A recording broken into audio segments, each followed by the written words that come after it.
So it's been a little over a week since I attended camp, and I am still thinking and reflecting on everything that I learned there. And one of the main things that I took away from camp is more about the flipped classroom and how it can work in my classroom, and basically how it's different for everyone, and you just have to kind of make it fit and work for you and your students. And so in this particular session, because I went to two, and I'm going to talk about the other one in another video,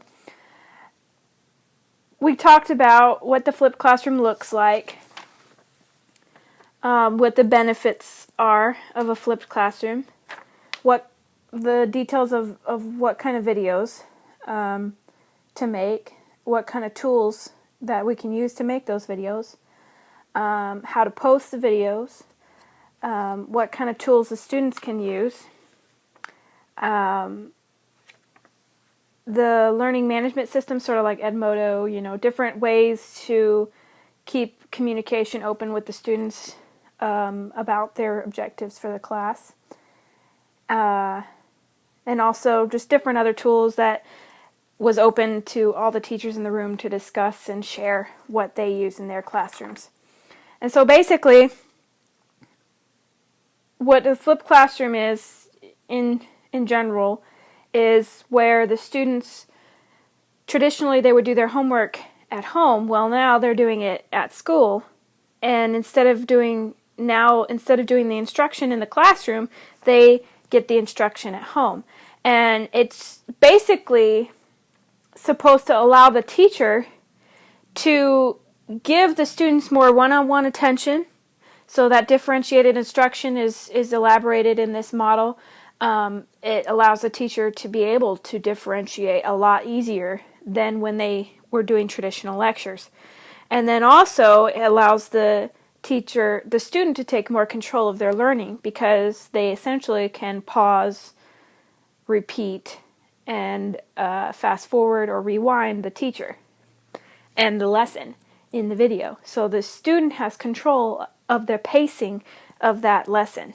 Versus in this classroom, the teacher is controlled by the time of the class and can't, if they stay on one topic, then the students that are higher level thinking are going to get bored because they're way ahead of where the teacher is, and the students that are falling behind are still, even with the teacher slowing down and repeating herself, it's going to, they're still going to get behind. And so with the Flip It model, they can sort of work at their own pace to a certain extent, especially with the flipped mastery, which we didn't really talk about in this particular session. So the videos, mainly the students grew up in the internet generation, the net generation, and a lot of sessions were talking about that. And so they are consumed by technology, on their phones, with Twitter, Facebook, social networking, all that. They're consumed with it. And so by putting yourself in a video and teaching through the video, they might be more receptive to that. So, and the videos need to be short, because the student's attention span, you don't really want to watch a 15-minute video on YouTube. So keeping them between 6 to 10 minutes, trying to be closer to 5 minutes is the ideal time frame.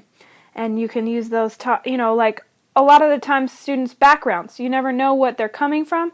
And so even if you don't flip completely where all your lessons are on video, you could even just make a few review videos of topics that came before the topic that you're going to cover. For instance, solving equations. Well, they need to know, what an equation is. They need to know, if we're doing multi-step equations, they need to know how to do single-step equations. So you could create some review videos and allow them to watch those instead of spending time in class with those, and the students that are ready to move on have to sit there and wait, and they're not getting the level of rigor they need.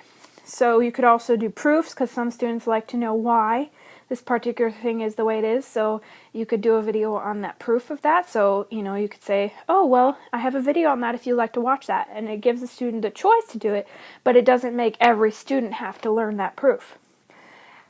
Also, the recordings, Screencast-O-Matic on the PC, you can do free. It's a free version. It allows 15-minute videos, recording screen and webcam, the picture-in-picture. So if you like to have your face on the video, it allows for that, but also for the screen as well. Of course, on the iPad, we have our Explain Everything app. So if you don't have that, then Show Me is a free version of that. Some people have smart notebooks in their classrooms. That can be used. Also, PowerPoint, the Smart Recorder. Camtasia is a paid version of the screencasting tools and allows you to edit, but it is also paid. So, depending on what you want to do with your classroom is what kind of technology you'd use. And you can always, at first, if you're wanting to flip, but you're not sure if you can make all the videos, you can always start with finding videos that are close to your style of teaching and having the students watch those. You can post them to YouTube, all that kind of stuff. DVDs for students that don't have internet at home, flash drives, different things like that. I really enjoy this. I'm really looking forward to trying to incorporate some of this into my classroom. It's really overwhelming, but I'm trying to kind of wrap my mind around what will work with my classroom right now, kind of coming up with different surveys to give to my students to see if they'd be interested in this model, and maybe sort of doing a trial run this year in my classroom, and then going from there to see what I can do with it. Thanks for listening.